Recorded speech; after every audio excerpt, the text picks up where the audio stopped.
Hi student, good morning.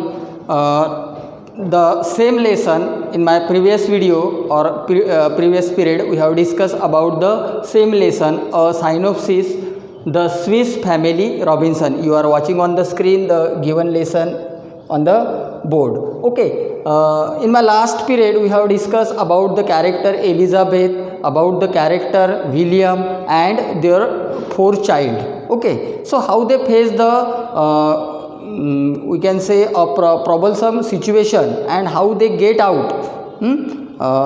वो जो situation थी है ना, बहुत ही बुरी तरह की सिचुएशन थी, उसमें वो फंसे थे और उनके साथ में जो भी साथी ट्रैवलर थे तो उन्होंने अपनी जान बचाते हुए वहाँ से भाग गए और किस तरह से वो जो मम्मी पापा थे विलियम नाम के, एलिज़ाबेथ और उनके जो 4 दोस्त थे, 4 जो फ्रेंड थे, तो उन्होंने किस तरह से स्ट्रगल किया। और ये जो स्ट्रगल स्टोरी है ये जैसे कि मैंने इसके पहले के पीरियड में आपको बताया कि ये नोवेल है, बहुत ही बेहतरीन सी नोवेल है। इसमें कुछ फिल्में भी तैयार की हुई है ना। तो 1 by 1 line to line we are going to discuss in this period. Okay, तो चलो लाइन बाय लाइन, शायद आपको दिख रहा है ये सभी का सभी। तो आगे का पोर्शन हम लेने जा रहे हैं। So open your book, B with your text book, without text book you can not understand, isn't it? So that I will try to explain in Hindi as well as in English also. So after some day Elizabeth informed William that she wanted the family to move to a safer place. Okay, तो उसके बाद में उनकी जो पत्नी थी Elizabeth है ना, जिसका नाम क्या था, पत्नी का एलिज़ाबेथ नाम था, तो ही इन्फॉर्म और suggested to the William, to her husband, that she wanted a family to move a safer place. तो जैसे कि बहुत बड़ा स्टॉर्म आया, स्टॉर्म के बाद में उन्होंने एक आइलैंड पे लैंड हुए है ना, पूरी रात उसी नाव पे वो बैठे रहे, उसी शिप पे वो बैठे रहे और उसके बाद में उन्होंने एक आइलैंड पे लैंड किया। उस आइलैंड पे पहुंचने के बाद में उनको रहने के लिए कुछ जगह नहीं थी, तो वहीं पे उन्होंने एक टेंट सा किया, यूटेंसिल तैयार किए, जो भी बड़ा पेड़ होता है और जिनका बीच वाला जो middle portion of the trees होता है जिसे ट्रंक बोलते हैं, तो कुछ पेड़ जैसे केले जैसा पेड़ होता है तो उनके कुछ खाली बर्तन दिखे उनको, या ट्यूब्स या टब्स हम बोलेंगे। तो जो भी उनका साहित्य था, खाने पीने की चीज़ें थी, गन्स थी, बुक्स थी, बहुत सारी उनके पास में तरह तरह की चीज़ें थी, तो वो सारी की सारी चीज़ें लाने के लिए उन्होंने पेड़ का जो भी मिडल पोर्शन होता है ना, तो उससे कुछ यूटेंसियल बनाए, खाने के बर्तन बनाए है ना। तो इस तरह से जाते जाते वो वहाँ पे सेटल हो गए। कहाँ पे? On the island. उसके बाद में एलिज़ाबेथ उसके हस्बैंड को बोल रही कि after some days Elizabeth inform to the William that we have to make a new house और we have to move from one place to another, means we have to find out a safer place for our family.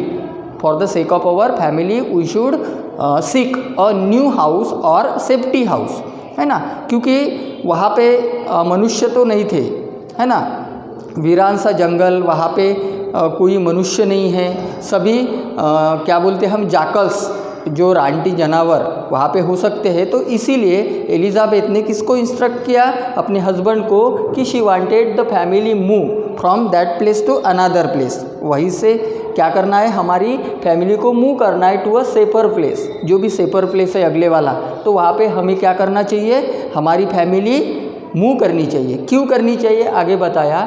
Their current camp was not only expose but also very dry and hot. तो जो current camp है वो क्या हो सकता है, expose. Expose का मतलब लिटरल मीनिंग इसका, एक्सपोज मतलब किसी चीज़ का पता चलना है ना, एक्सपोज करना, किसी बात को एक्सपोज करना, इस तरह का होता है। लेकिन यहाँ पे एक्सपोज मतलब क्या, कि जो भी क्या बोलते हैं, टाइगर जैसे जो भी फियर्स एनिमल्स है ना, कि वो आ सकते हैं, वो आके हमें कुछ तो भी हानि पहुंचा सकते हैं या हमारा हाउस डिस्ट्रॉय कर सकते हैं। इस वजह से we should move from this place, we should move this camp to another place और अ सेफर प्लेस। हमें क्या करना चाहिए, हमारा जो कैंप है वो किसी सेफ प्लेस पे ले जाना चाहिए। Their current camp was not only expose. जो करंट कैंप है, जहाँ पे पहला घर उन्होंने बनाया आइलैंड पे, है ना। तो आपको पूरी सिचुएशन समझ में आई कि बड़ा स्टॉर्म आने के बाद में जो भी ट्रैवलर साथी थे वो वहाँ से भाग गए। उसके बाद में वो चलते चलते एक आइलैंड पे पहुँच गए। पूरी फैमिली आइलैंड पे सेटल हो गई। वहाँ पे उन्होंने एक टेम्पररी टेंट लगाया। कुछ दिन रहने के बाद में आफ्टर सम डेज उनके ध्यान में आया, एलिजाबेथ के ध्यान में आया कि it will not be safer place, it will not be safe place for our family, so we should change this place and we should make a new house और we should build a new house. So he informed or instructed her husband that we want to move our family from this place to another place. So their current camp was not only exposed but also very dry and hot. दूसरा reason क्या था कि that place was very dry and hot क्योंकि it was a middle of the ocean. That island was the middle of the ocean, so the atmosphere was not suitable for the family according to the Elizabeth. That is why she instructed to her husband that it is very dry place, it is very hot place, therefore we should move from this place and we should build or we should seek a new place. It is need of time. If they build a house of in one of the large tree, अभी यहाँ पे नहीं रहना तो कहाँ पे रहना, तो उन्होंने सेकंड सजेशन अपने हस्बैंड को दिया कि if they build a house of in one of the large tree. तो एलिजाबेथ ने अपने हस्बैंड को बताया कि अगर हम क्या करते, हमारा जो हाउस है वो कहाँ पे बनाते, ऑन द ट्री, है ना। आपने देखे होंगे, है ना, जो भी माउंटेन एरिया होता है जैसे कि आसाम जैसे एरिया में, तो वहाँ के मैक्सिमम हाउसेस हमने ट्री पे देखे होते हैं, लकड़ी के बने हुए होते हैं, है ना। तो इसी तरह उसने आइडिया दिया अपने हस्बैंड को कि they build house of in one of the large tree. एक बड़ा सा ट्री देखेंगे, एक बहुत बड़ा ट्री देखेंगे और उस बड़े ट्री पे हम क्या बनाएंगे, अपना घर बनाएंगे। We should build house of in one of the large tree, एक बड़े से पेड़ पे हम अपना घर बनाएंगे। They would be safe for jackals, किस लिए, it will be safe for the jackals. Jackals तो जैसे लकड़बग्गा बोलते हैं हम, या जो भी हिंस्र प्राणी बोलते हैं, जो भी हिंसा करने वाले जो भी प्राणी, टाइगर, लॉयन जैसे जो भी जैकल्स होते हैं, जो जंगली प्राणी बोलते हैं, तो इस तरह के जो भी जैकल्स होते हैं, है ना, बहुत सारे, क्योंकि that was the jungle area, that was the forest area and they just landed on the land of the ocean, है ना। वो आइलैंड था, वहाँ पे मनुष्य नहीं था, निर्मनुष्य वैसा आइलैंड था जहाँ पे ये रुके रहे, कुछ दिन तक रुके रहे, कुछ महीने रुके रहे। उसके बाद में एलिजाबेथ ने विलियम को बताया कि it will not be safer, है ना, मोर देन मतलब कुछ दिनों के बाद हमें क्या करना चाहिए, हमें ये प्लेस छोड़ना चाहिए। तो छोड़ना चाहिए तो उसने और सेकंड सजेशन दिया कि she describe a perfect large tree for the project, sorry she describe a perfect large tree. तो उसने एक अच्छा सा पेड़ सुझाया कि इस पेड़ पे हम क्या कर सकते हैं, हम पूरी की पूरी फैमिली इस पेड़ पे एक घर बना के हम रह सकते हैं। दे would be safe for jackals. What was the reason behind it? Why she wanted to make a new house on the large tree? Because she want to make safe from jackals to her family. She want to make a safe, है ना, safe करना चाहती थी उसके family को, किससे, from the jackals, जो भी जंगली प्राणी है उससे वो अपने फैमिली को सेफ करना चाहती थी। चलो यहाँ तक समझ में आया, समझ आया। चलो नेक्स्ट आगे बढ़ेंगे। She describe a perfect tree for the project. तो उसने एक अच्छा सा पेड़ सुझाया, एक अच्छा सा पेड़ सुझाया for the perfect project, for the making a house, for building a house she make a plan and for the project, for the building a house on the large tree she makes a plan and she describe a perfect tree. मतलब एक उसने सिर्फ बताया नहीं कि किसी पेड़ पे, लार्ज ट्री पे हम अपना घर बनाएंगे, उसने वो ट्री भी बताया कि that was the tree where we can make our house or where we can build our house। तो हम क्या कर सकते हैं, वहाँ पे अपना घर बना सकते हैं। सो she describe a perfect tree for the project, मतलब जहाँ पे घर बनाना है उस लिए उसने एक ट्री का सुझाव अपने पति को दिया। One whose trunk was nearly 40 feet in diameter. और जो ट्री बताया उसके बारे में डिस्क्रिप्शन देते हुए उसने बताया कि that was the tree whose trunk, मतलब जिसका जो middle part of the middle portion of the tree होता है, मतलब ट्रंक मराठीमध्ये ज्याला आपण खोड म्हणतो, तो खोडाचा पार्ट हा किती मोठा होता, whose trunk was nearly 40 feet, मतलब जवळपास 40 फूट काय होता in diameter means depth and length. उसका जो भी डायमीटर था, उसका जो भी व्यास था वो 40 फीट था, मतलब वो बहुत बड़ा ट्री था। और उस बड़े से ट्री का जो भी ट्रंक था, जो भी middle portion of the tree था वो बहुत ही बड़ा था। Near about that was the 40 feet in diameter में वो कितना था, that was in the 40 feet का उस ट्री का डायमीटर था। Branches were very long and extended straight. अब उस ट्री के जो भी ब्रांचेस थे, है ना, फांद्या म्हणतो आपण ज्याला मराठीमध्ये, तर त्या फांद्यासुद्धा खूप विस्तृत होत्या। एक्सटेंडेड इट मीन्स विस्तृत, है ना, खूप मोठ्या फांद्या होत्या। व्हेरी लॉंग, खूप लांब, त्यासोबतच एक्सटेंडेड इट मीन्स व्हेरी विस्तृत, है ना, खूप मोठ्या प्रमाणावर, very extended and straight means म्हणजे त्यावर आपण आपलं लाकडी घर व्यवस्थितरित्या बनवू शकतो। We can make our home suitable. Our home can be suitable on that branches. So that extended branches, branches were extended as well as very long. That branches were very long as well as very extended, and that was a straight. Isn't it? समझ आया यहाँ तक? तो उन्होंने अपने पति को सुझाव दिया कि हम बड़ा सा घर बनाएंगे, बड़े से पेड़ पे, लार्ज ट्री पे बनाएंगे। उसके बाद में एक प्रोजेक्ट के लिए उसने ट्री बताया जिसका जो ट्रंक है, middle portion of the tree, that was 40 near about 40 feet diameter का था। उनके ब्रांचेस भी बड़े थे। उसके बाद में जो ब्रांचेस थे वो पूरे स्ट्रेट थे, है ना, एक्सटेंडेड थे, मतलब बहुत बड़े, विस्तृत बोलते हम। तो extended straight out from the trunk, मतलब जो भी ट्रंक का एरिया था वहाँ से उसका जो भी ब्रांचेस थे वो बहुत ही स्ट्रेट थे और बहुत ही विस्तृत और विस्तीर्ण थे। उसके बाद making them perfect platform for the structure. तो it will be perfect, that will be the perfect tree for making a home, है ना। सारी एंगल से अगर हम बात करते हैं, डायमीटर से बहुत बड़ा था, ब्रांचेस भी स्ट्रेट थे, और जो भी ट्रंक था तो ट्रंक का जो आगे वाला हिस्सा था वो बहुत ही प्लेटफॉर्म के लिए, जो भी हम वहाँ पे प्लेटफॉर्म बनाने वाले थे उसके लिए वो परफेक्ट था। That is the perfect structure for making a home और मेकिंग अ स्ट्रक्चर। समझ आ रहा है? मतलब किसी भी घर को अगर बनाना हो तो उसके लिए सबसे पहले बेस हमें देखना पड़ता कि बेस अगर पक्का हो तो आगे की बिल्डिंग क्या हो सकती है, अच्छे से खड़ी हो सकती है। तो इसीलिए उन्होंने सबसे पहले प्लेटफॉर्म के ऊपर ध्यान दिया। जो भी ब्रांचेस थे वो स्ट्रेट थी, डायमीटर बहुत बड़ा था, मतलब 5 इंसान अगर उस पेड़ पे रहे तो वो ब्रांचेस झुक ना जाए। इस तरह का उन्होंने एक परफेक्ट प्रोजेक्ट एलिजाबेथ ने अपने हस्बैंड को, इसका मतलब विलियम को बताया। चलो यहाँ तक आ गए, आगे बढ़ेंगे।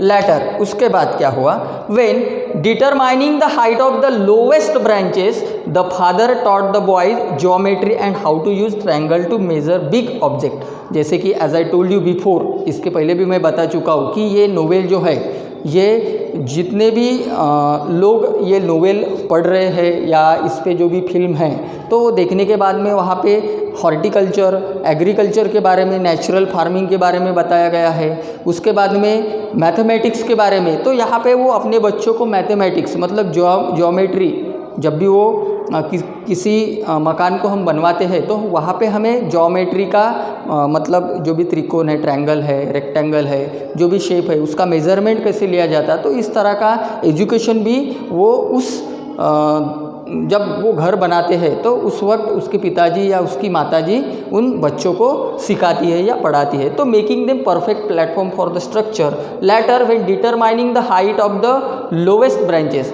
तो जो लोवेस्ट ब्रांचेस थी उस पेड़ की तो उसकी हाइट नापनी थी।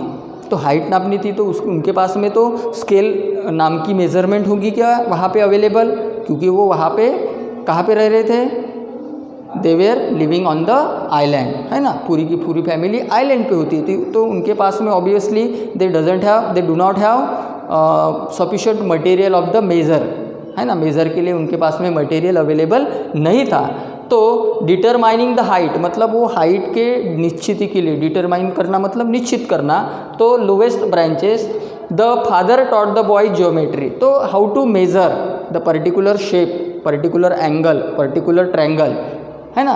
तो किस तरह से नापा जाता है या किस तरह से मेजर किया जाता है, तो उन बॉयज़ को, मतलब जो 4 लड़के थे उनके, तो उनको बताने की उन्होंने कोशिश की geometry, how to use triangle to measure, triangle को किस तरह से मेज़र किया जाता है, किस तरह से मेज़रमेंट लिया जाता है ट्रायंगल का, रेक्टेंगल का, जो भी शेप्स है ना, हाइट कैसे नापी जाती है। तो इस तरह का education with that the father is going to deliver और going to give to their child. चलो समझ आया यहाँ तक। बिग ऑब्जेक्ट मतलब छोटे से छोटे ब्रांचेस से लेके बड़े बड़े ऑब्जेक्ट तक किस तरह से मेज़रमेंट लिया जाता है। तो इस तरह का एजुकेशन, मैथमेटिक्स का एजुकेशन भी इसी के साथ में उसी आइलैंड पे वो जो फादर है विलियम, वो अपने बच्चों को दे रहा था इस माध्यम से। He measured a defined distance from the trunk, then he calculated angles using several measured rods, determining that the lowest branch was 30 feet off the ground. So he measured a defined distance, जो भी defined distance था, मतलब उसका उस बड़े branch से लेके छोटे ब्रांच का जो भी डिफाइंड डिस्टेंस बोलते हैं हम, है ना, दो ऑब्जेक्ट के बीच में। अभी यहाँ पे समझो ये एक ऑब्जेक्ट है, ये एक ऑब्जेक्ट है, आपको दिख रहा है। तो ये दोनों ऑब्जेक्ट के बीच में क्या डिस्टेंस है, किस तरह से हम स्केल लगा के मेज़रमेंट लेते हैं। तो यहाँ पे सेम चीज़ वहाँ पे बताई है कि the height of the lowest branches, मतलब जो निचली वाली ब्रांच है, the father taught the boy geometry and how to use triangle to measure big object. He measured a defined distance, defined distance अगर मेज़र करना है हमें from the trunk, then he calculated angle using several measured rods. Rod जो उनके पास में अभी वहाँ पे स्केल नहीं था, तो रॉड से किस तरह से वो डिफाइंड डिस्टेंस को मेज़र करते थे, है ना, डिफाइंड डिस्टेंस को मेज़र करते थे। तो उनके पास में स्केल नहीं था, तो वहीं से एक रॉड उठाया और रॉड से उसने उस पर्टिकुलर डिस्टेंस को मेज़र करने की कोशिश की, मेज़र विथ रॉड्स, है ना, रॉड्स आपने देखे होंगे। चलो, determining that the lowest branch was 30 feet. तो उसी के साथ उनके ध्यान में आ गया कि जो लोवेस्ट पार्ट था उस ब्रांचेस का, जो भी लोवेस्ट पार्ट था, दैट वाज द 30 फीट। कितने फीट का था वो? 30 फीट का था। तो वो देख रहे थे, मतलब घर तो बना ही रहे थे क्योंकि उनके पास में और कोई ऑप्शन नहीं था, है ना। They were just building a house, एक छोटा सा घर बना रहे थे on the large tree, on the large tree they going to make a house. Okay, तो जो भी मेज़रमेंट ले रहे थे, उनके पास में इक्विपमेंट नहीं थे, बच्चों को भी ज्योमेट्री के लेसन वो इसी के साथ में दे रहा था। तो किस तरह से ज्योमेट्री के एंगल और ट्रायंगल मेज़रमेंट लिए जाते थे, जो अपर पोर्शन था और जो मिडल पोर्शन था और जो लोअर पोर्शन था, तो उसको रॉड के द्वारा किस तरह से मेजर किया जाता था। तो ये पूरी की पूरी शिक्षा उन्होंने इस माध्यम से दी। That the lowest branch was 30 feet, और उसके ध्यान में आ गया कि ये कितने फीट का है? 30 फीट का है ऑफ द ग्राउंड। ग्राउंड से लेके जो भी, मतलब अगर पेड़ पे घर बनाना हो तो किस लिए बना रहे थे? They want to make a safe from the jackals, they want to save their family from the jackals. तो जाकल वहाँ तक पहुँच नहीं पाए, जो भी एनिमल्स थे, wild animal, they can't reach at that distance, that is why they just making from the ground to the upper level 30 feet distance, है ना। ग्राउंड से लेके एक पर्टिकुलर 30 फीट के डिस्टेंस तक उन्होंने एक बेस बनाया, है ना। ग्राउंड से लेके 30 फीट तक वो नहीं आ सकते, तो यहाँ से वो ऊपर क्या बनाएंगे? अपना घर बनाएंगे। तो ये एक मेज़रमेंट लिया रॉड से, और उनके बाद में उन्होंने अपना कंस्ट्रक्शन शुरू कर दिया। The main knotted the rope at the certain intervals and attach piece of bamboo in each knot, thus they created their ladder। और उसके बाद में उन्होंने वहाँ तक चढ़ने के लिए, मतलब 30 फीट का डिस्टेंस हम कूद के थोड़ी ना चढ़ने वाले हैं, है ना, तो वहाँ पे चल के जाना होगा। तो उन्होंने क्या किया? बाम्बू लिए, है ना, अभी आपको शायद यहाँ पे दिख रहा है ना। तो ये एक बाम्बू हो गया, यहाँ पे एक नॉट, यहाँ पे एक नॉट, ये एक बाम्बू, यहाँ पे एक नॉट, यहाँ पे एक नॉट, ये एक बाम्बू, है ना। तो इस तरह के से उन्होंने क्या बनाई है? लैडर बनाई है। क्या बनाई है? एक लैडर, है ना। यहाँ पे बताया है कि द मेन नॉटेड नॉट मतलब गाठ बांधना, बाम्बू ऐसे लिए, और बाम्बू लेते हुए उन्होंने एक बाम्बू यहाँ पे, एक बाम्बू यहाँ पे, एक इस तरह से, उसके बाद में इस तरह से ये दूसरा, इस तरह से ये तीसरा। तो इस तरह से उन्होंने क्या बनाई? 30 फीट तक जाने के लिए एक लैडर बनाई। समझ में आ रहा है आपको, है ना। कि एक के बाद दूसरा, दूसरे के बाद तीसरा, तीसरे के बाद चौथा, चौथे के बाद पाँचवा, पाँचवे के बाद छठवा। तो इस तरह से बाम्बू को लगाते हुए उन्होंने क्या बनाया, नॉटेड द रोप मतलब दोर है ना, दोरीनं बांधून एकामेकाला, बांबू बघितला असेल तुम्ही, त्या बांबूला दोरीने बांधलं आणि बांधत बांधत ते वरवर गेले आणि ती एक पर्टिक्युलर लॅडर बनवली. कशासाठी, जर आपल्याला त्या घरामध्ये प्रवेश करायचा आहे तर तुम्ही काही झाडावर चढून थोडी ना जाणार, मग त्या लॅडरवर तुम्ही पाय ठेवत ठेवत तुम्ही त्या घरमध्ये प्रवेश करू शकता. That is that they makes the men knotted the rope at the certain intervals and attach piece of bamboo in each knot, मतलब हर बाम्बू को एक नॉट दी और उसकी एक लैडर बनाई. मतलब इस प्रकार उसने they created their ladder for reaching at the house. तो ये जो एक पैराग्राफ है इस पीरियड में हमने लेने की कोशिश की है, line by line I am explaining here. So I hope so you have been understood whatever I have taken here relevant to the. ये बहुत ही बेहतरीन सा लेसन है, the Swiss family of Robinson. कितने स्ट्रगल करने पड़े और ये एक क्या बोलते हैं, एक आउटलाइन है ना, पूरी की पूरी नोवेल यहाँ पे पॉसिबल नहीं है. तो एक आउटलाइन है, जो भी संक्षिप्त चीज़ें हैं जितनी काम की है, मैथमेटिक्स का कैसे की, गुड हस्बेंड्री कैसे करना चाहिए है ना, एक प्राकृतिक विज्ञान के बारे में यहाँ पे इंफॉर्मेशन. तो बहुत बड़ी एक नोवेल है, लेकिन इसका छोटा सा पोर्शन हमें दिया है जो कि बहुत ही इंस्पिरेशनल मोटिवेशनल है. कैसे लोग स्ट्रगल करते हैं अपने लाइफ में और किस तरह से वो बहुत साल जिंदा रहे उस निर्मनुष्य आइलैंड पे. तो ये सारी साहसिक कथा है, कैसे उन्होंने अपनी हिम्मत नहीं हारी. तो इस तरह का ये बहुत ही बेहतरीन सा लेसन है, आपको पढ़ना चाहिए. अगर ये नोवेल मिलती है तो specially you have to read it out because it will more beneficial for your future also, and for the examination point of view this is one of the most important lesson. So you have to read it out. If you have any query you can ask me or you can contact me with my personal number or personal WhatsApp number. यहाँ तक के लिए ठीक है. चलो for today it is sufficient for today. जो भी question answer है इसके रिलेवेंट तो आपको क्या करने हैं, एक बुक बनानी है, बुक में क्वेश्चन आंसर लिखनी है, जो भी एक्टिविटी दी है वो कंप्लीट करनी है. अगर आपको कुछ दिक्कत है, कुछ समझ में नहीं आ रहा है तो you can contact me in my personal number. Still then thank you very much.